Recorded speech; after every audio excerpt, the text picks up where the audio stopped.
Kalau kita nak balas boleh, tapi kena serupa. Maknanya dia mengambil kira mithliyah, serupa. Serupa. Jadi sini tidak serupa dia, kata dia. Segantar buah tamak dengan apa di susu tak serupa tu, bukan mithl tu orang panggil tu. Sebab kita kata tak adilah gelah hak jenis ni, gelah hak jenis yang tertentu. Kalau pecah, kita ganti hak je lah. Serupa tu juga. Sebut. Itu mithl orang panggil. Ini tidak mithl. Kalau ganti dengan susu munasabah juga.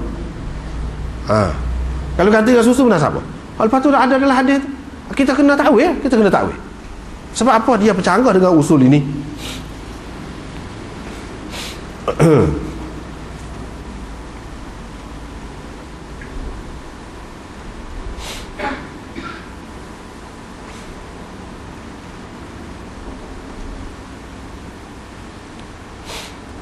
Sebab ijma' ulama maknanya terima dhaman, ganti rugi, kerosakan apa-apa ni dia terbagi kepada dua.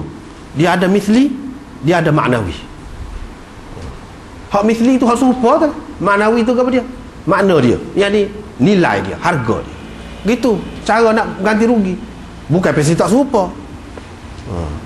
Kalau kita nak terima buah tamak tu, ya, sebab dia nilai susu. Tak apa. Tapi apa yang khusus dengan buah tamak? Sebab buah tamak tu mudah, gitu. Itulah takwilah dia. Buah tamak tu mudah, boleh terima, tapi dia terikat dengan keadaan. Lepas tu tadilah hadis al-kharaju bid-dhaman. Walaupun hadis itu dhaif mengikut ulama-ulama hadis, tapi di kalangan ulama fiqh hadis ini masyhur. Dan disokong oleh banyak usul-usul yang lain. Sehingga Imam Tahawi mengatakan bahawa hadis ni yang kita duk baca ni betul sahih, tetapi dia sudah mansuh. Mansuh dengan hadis mana? Al-kharaju bid-dhaman, kata dia. Dan hadis yang melarang daripada jual beli al-kali bil kali. Jual beli al-kali bil kali, dia kata dimansuh dengan hadis itu. Lepas tu kalau kita nak bicara pula, akan datang akan jumpa bai'ul kali bil kali. Kita akan semula lagu mana. Jadi Imam Tahawi kata sudah mansuh. Habis cerita. Tak, sebab tu kita tak sepakat, sebab sudah mansuh. Dan mau kata mudah-mudah nak kata mansuh, tak pasti kau kemudian ni, hak ni kemudian, hak ni dulu pasti. Kalau tidak pasti tak boleh buat andaian gitu saja. Ya, Imam Tahawi ni dia kata mansuh sebab dia fikir tak boleh pergi. Bercanggah sangat, banyak sangat dengan usul. Bila banyak bercanggah dengan usul tu pun ambil daripada syariat juga. Usul tu ambil daripada syariat juga. Kita kena ketepikan dia. Sebab tu kita kata dia mansuh. Takkan Nabi SAW nak menetapkan benda yang tidak sesuai untuk semua tempat, untuk semua zaman.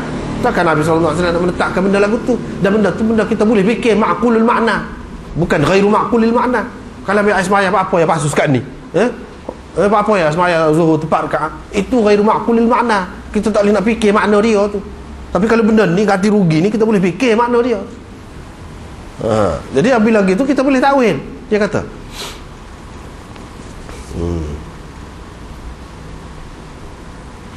al-kharaj bid-dhaman, sebab tak adilah sebab yang disebutkan tadi.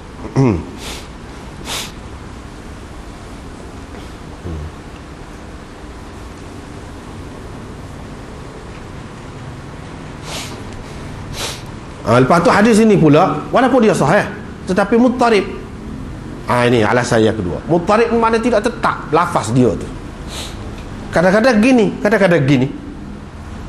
Hak mana sah hak tetap? Kalau mengikut orang hak kata tetap dah mesti kena segantar buah tamak, tak ada lagu lain dah lah. Ni ada pula lagu lain, segantar gandum pula. Ada dalam riwayat yang lain. Sebab dalam setengah riwayat ada sa'an min ta'am la samra. Tak apalah ni. Sa'un min tamr. La samra ni maknanya tidak gandum, makna menafikan gandum. Ta'am di situ maksudnya buah tamak. Tak apalah tu. Tapi dalam setengah riwayat dalam Abu Daud misalnya disebut sa'an min ta'am atau sa'an min tamrin. Ada au segantar makanan ataupun segantar buah tamak. Maknanya buat segantar buah tamak ni suku ni. Segantar makanan tu tidak buah tamak lah. Kalau tidak, apa makna dia kata au atau tentulah hak makanan yang pertama yang disebutkan yang pertama itu maksud dia gandum, bukannya buah tamak. Dalam setengah riwayat pula, seperti mana yang disebutkan oleh Hafiz Ibn Hajar, sa' min bur la samra. Yang ni segantang gandum, tapi gandum bukan gandum samra. Gandum samra ni gandum Syam, tapi gandum setempat lah, gandum mana bukan buah tamar. Sebab itulah Imam Malik kata dah, ni bergantung pada tempat ni. Kalau tempat tu makanan dia gandum, gandum. Ini sebab ada dalam riwayat yang tak tetap ni. Sa' min bur la samra. Seperti mana yang dikemukakan oleh Bazzar daripada Ibnu Sirin. Jadi hak mana asal ni? Hak tetap ni. Di sini kita nampak bahawa bukan satu ketetapan ini, bukan sebagai syarat Nabi SAW menetapkan benda ni, tidak.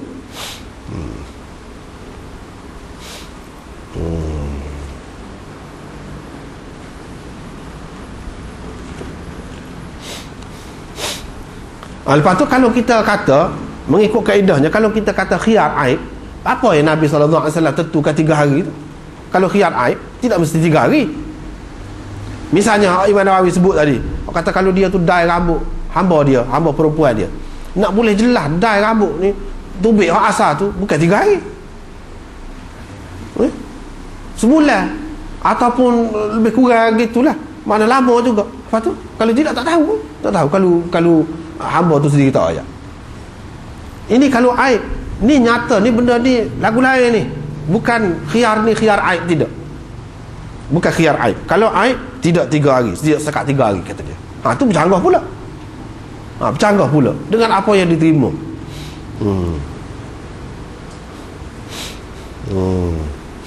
Hak munasabahnya kata Sarakhsi, ni ulama dalam mazhab Hanafi lah. Dia kata ni kalau munasabah pun pasti 3 hari, bilangan hari ni dia termasuk dalam khiyar syarak, kata dia. Khiyar syarak, bukan khiyar aib, tapi khiyar syarak. Maknanya syarat saya nak beli ni jadi, kira jadi beli ni, tapi kalau dalam masa 3 hari lagu lain saya nak hantar balik, syarat lagu tu, dia kata lagu tu boleh. Mana dia tentukan 3 hari. Sebab kira-kiranya boleh diketahui tasriyah tadi dalam masa 3 hari.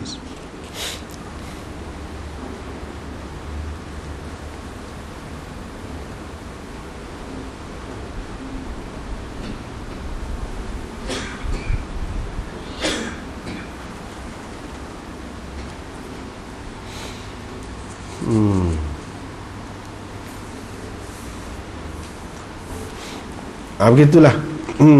Lebih kurangnya banyak lagi dia perbahasan dia. Kalau boleh tengok kita di sini, boleh lah. Dia kata hak Nabi SAW kata gini dia sebagai gapo dulu, sebagai gapo, dia tu sebagai gapo. Dia kata ma'akhadun niza' anna Nabi SAW kana huwa al-imam wal hakim wal mufti wa huwa rasul, faqad yaqulu al-hukm bimansib ar-risalah, kadang-kadang sebagai rasul, fayakunu syar'an 'amman. Kalau dia ni sebagai rasul, maknanya jadi syariat sampai ke kiamat, tak boleh berubah dah. Ni kita tengok ni ada perubahan ni. Kaqaulihi, seperti Nabi SAW kata, man ahdatha fi amrina hadha fahuwa raddun. Kalau tu sebagai rasul, semua terima tu. Kadang-kadang dia kata tu sebagai fatwa. Fatwa ni bukan makna mesti tetap, dia berubah-ubah mengikut keadaan. Fatwa dia sebagai mufti, ni berubah-ubah mengikut keadaan. Seperti dia kata kepada Hindun bin bini kepada Abu Sufyan, bila dia kata boleh kalau saya nak ambil piti dia sikit nak guna, dia ni cermat sangat, kata dia. Hindun mak kepada Sayyidina Muawiyah tu lah, mengadu hak kepada Nabi SAW. Nabi SAW kata tak apa, ambil lah dengan cara yang ma'ruf. Ambil lah, kata dia, apa yang mencukupi kamu dengan cara yang ma'ruf, dengan cara yang baik. Ini futia, bukan hukum. Itu fatwa dia, bukan hukum.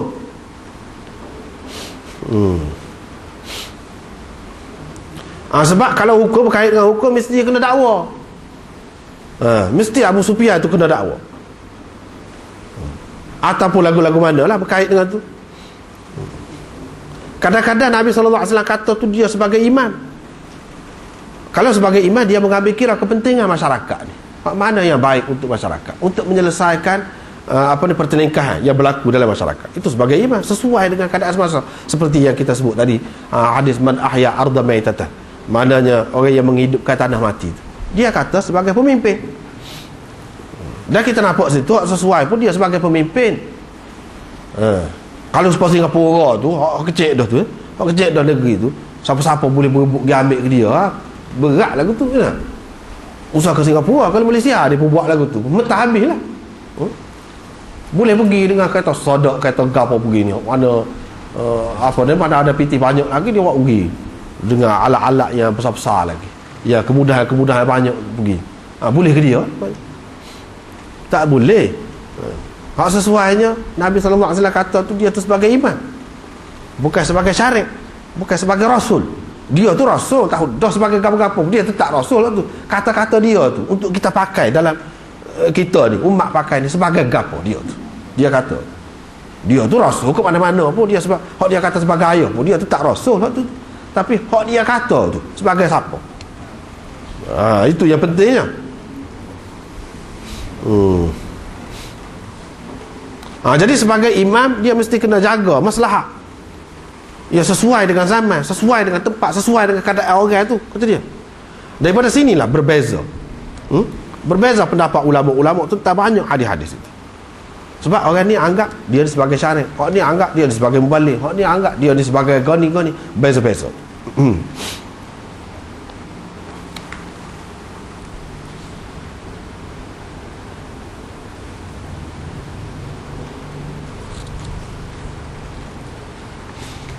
Begitulah lebih kurangnya.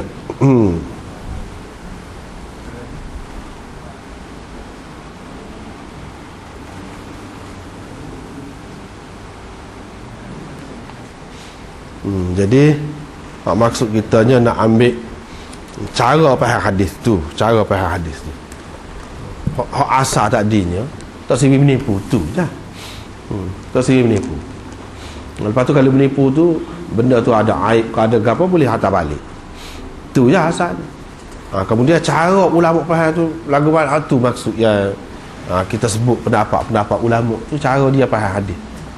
Kita tak boleh, tak ada siapa dia kata pun dengan cara Imam Abu Hanifah tak terima hadis tu, mana dia ni tolak hadis. Hak kata juga tak faham. Dia tak faham. Kalau nak kata lagu tu boleh kata belakang orang lain pun. Sebab orang lain banyak juga tak pakar. Gitu.